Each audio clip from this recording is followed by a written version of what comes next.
is up, guys? Welcome back to the channel. Welcome back to another video. You guys might be wondering, where the hell am I right now? Well, I am at my girlfriend's house and I am in our new shop that will start to be shown on future videos. As you saw in my Saddleman unboxing video on my Sportster, the old shed that we had was just way too small. I could only really get one bike in at a time. It was just starting to show its age a little bit and it just wasn't feasible for getting the bagger in and out and whatnot, and just kind of wrenching on bikes. So obviously now that I live with her primarily, we had to make some changes. And although this isn't my ideal setup, it's definitely a setup that will be feasible and functional for us moving forward here. Unfortunately, in today's economy, you know, pole barn prices and all that stuff's kind of through the roof. So that was kind of out of the window for now, for us both financially.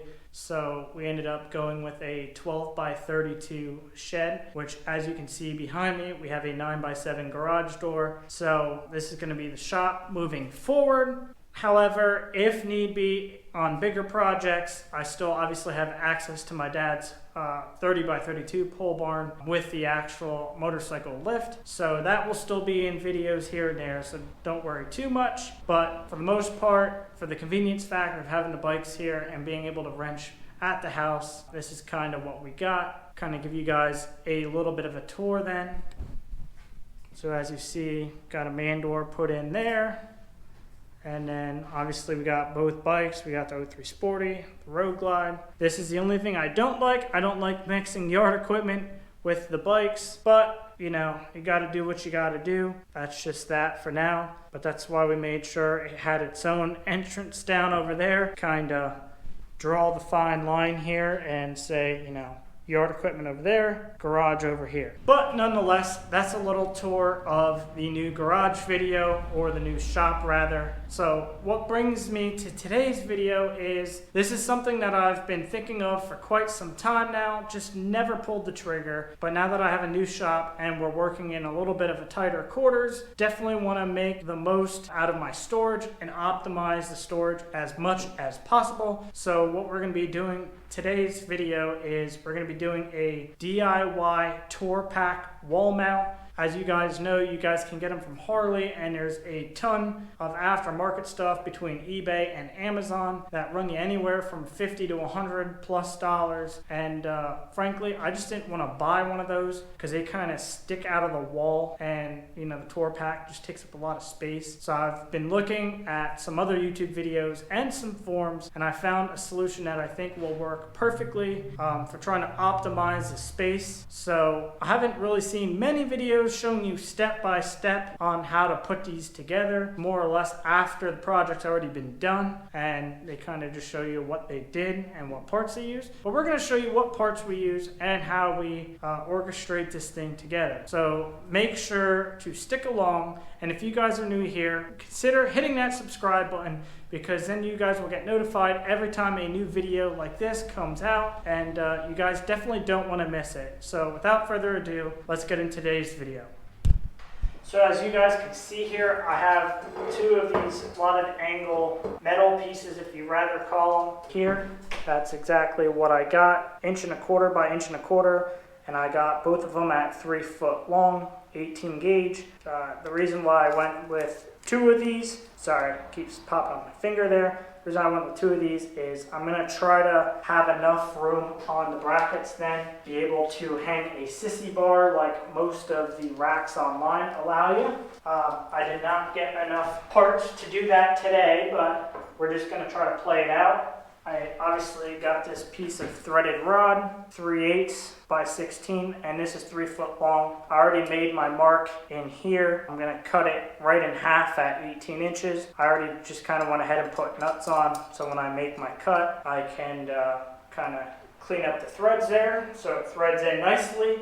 I don't even know what size lags these are. These are lags that I just had laying around in my toolbox. So I'm gonna use those to mount them to the studs. And then last but not least, I just got an assortment of locking washers some 3/8 nuts and some 3/8 locking nuts, nylon nuts. I'll go over the full what I used after we get everything kind of put together, quantities and whatnot. But as of right now, everything that I have laying here with the exception of the lags, because like I said, I just had the lags laying around. This is $36. Obviously the most expensive part being these two slotted channels.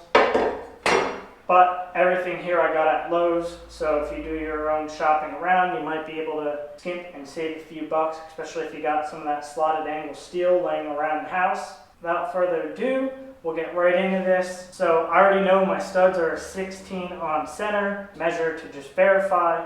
How I came up with the 18 inches for cutting the threaded rod. Obviously I want them equal lengths, so for the top and bottom of the tour pack to latch on. But also I want them to stick out of the slotted channel just far enough to where I could get some locking nuts on. Probably don't have to put as much nuts on that I'm gonna put on, but I'd rather just have it dirty as hell because the tour pack, as you know, they're pretty pricey, especially if you have a color matched one. Or if you have an Ultra and you have all the lights and the speaker pods and whatnot, they're pretty expensive, so we don't want to mess that up. So I'm just gonna go ahead, cut that threaded rod. We're gonna try to assemble it as much as we can and marry the two pieces together on the ground before we get them mounted on the wall. Obviously, you guys see I don't have a workbench or anything, so I'm kind of just roughing it out here.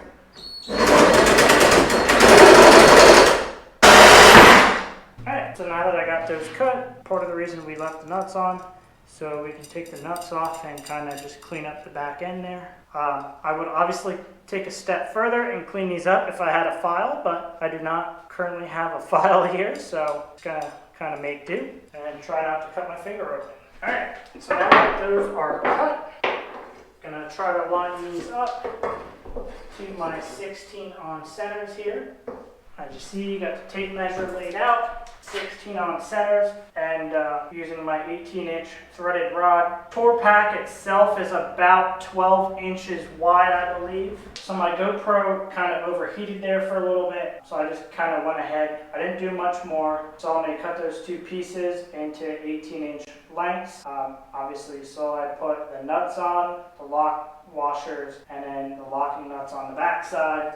And pretty much how I came up with this distance is I just measured center to center between the docking hardware and on the tour pack bracket. It came out to like 5 3/4 or so. I got it as close as I could to 5 3/4 spacing here. Took my tour pack off and kind of just loosely put that on and made sure it went into the front slots and locked into the rear. So we are good here. And then I kind of just went ahead and loosely marked with a Sharpie, kind of where I want the first 4 lag bolts. Kind of want them mostly where the tour pack is because that's going to be by far the heaviest. I might add 2 more lags down a little bit further once I get another threaded piece to kind of put a sissy bar or whatever on. But nonetheless, that's about where I need it. Just figure out where I want it on the wall here, or how high up the wall to mount this, where I can easily get the tour pack on and off by myself. So give me a minute here, let me figure out where I want it, and we'll go from there. So I actually just made one more test fit on the tour pack, and then I ended up moving this rod down one more hole just so it would fit into the slot of the tour pack a little bit better. So if you're looking center to center, just under 5.5 inches. Yeah, you're just under 5.5, in between 5 1/4 and 5.5. So obviously that's something that you would want to do, is just kind of fine tune it, test fit it, make sure it's going to latch in and be tight with the tour pack. So the last thing you want is part of the tour pack to fly out and just kind of flip around it and hit the wall. But while the tour pack was on and kind of centered up in the brackets, as you guys can see, I made some little Sharpie marks here. And that's kind of where the tour pack locks onto. So what I'm going to do is, I don't want the threaded steel to kind of maul up the paint on the tour pack bracket, so I'm going to just go ahead and wrap those areas with electrical tape. We'll kind of just beef up the areas a little bit and keep it from scratching. So I'm going to do that quick and then figure out where I want it on the wall. Okay, so at this point I have my marks on the wall. Like I said, I went ahead and electrical taped up where the tour pack gonna rest, kind of keep it from mauling up on the bracket. But let me grab my nut driver and my lags. Let me get the first two in, make sure it's level, and then we'll go from there. Actually, just thought about adding washers to these lags. So I was able to find some loose washers hanging around.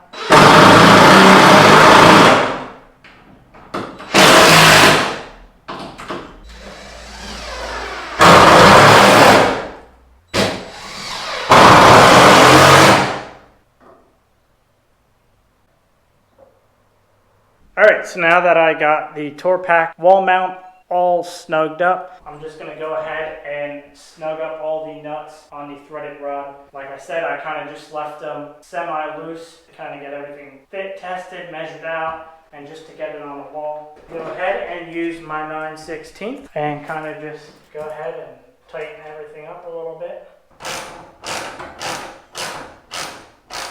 And then I'm just going to go ahead and tighten this up until it gets snug on both sides. By doing this also.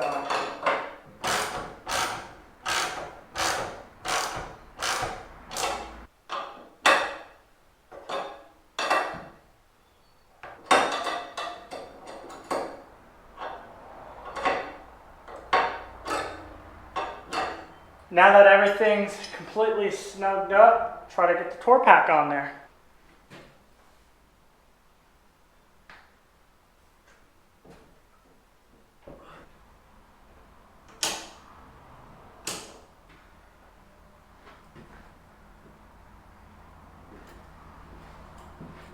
Alright, so that is a little bit harder than it looks like. Those Torpacks do get kind of heavy, and they get heavy pretty quick. So keep that in mind. There you have it. That's the Torpack on the wall, which is kind of nice. Keeps it off the floor and whatnot. And as you can see, it kind of sits more flusher against the wall. Rather, if you bought one of the other brackets, Torpack itself would be sitting like this and it would extend out. I mean, it still extends out like kind of far, but that's kind of to be expected. But nonetheless, there you have it. So once again, there you guys have it. That's a DIY Torpack wall mount. Like I said, I only spent 36 bucks at Lowe's.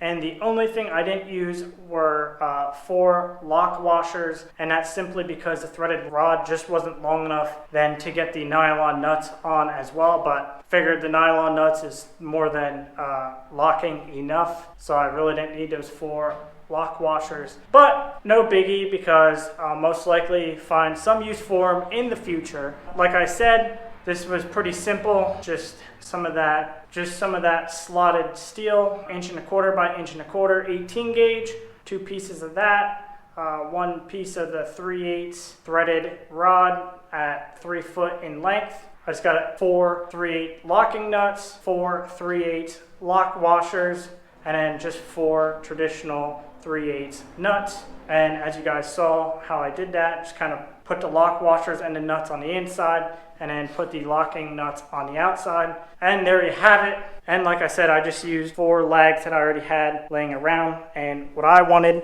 was, I wanted this still available. So what I'm gonna do is, I'm gonna go get another piece of threaded rod, and then obviously the same nut setup, and either my spare sissy bar for the Road Glide is gonna hang here, or my sissy bar from the Sportster when I don't use it will hang here. So, or if anything else, I could hang my windshield for the Sportster down there. So just kind of gives you another piece of option. And once I do that, obviously I'll add 2 more lags down there to just help support the extra weight. Overall, I'm pretty happy with it. But if you guys made it this far in the video, make sure to smash that like button, comment, hit that subscribe button, hit that bell icon, so that way you guys stay notified when I post new videos like this one. And as always, I'll have the links to everything I used down below in the description. But nonetheless, ride safe, and I'll catch you guys on the next one. Peace!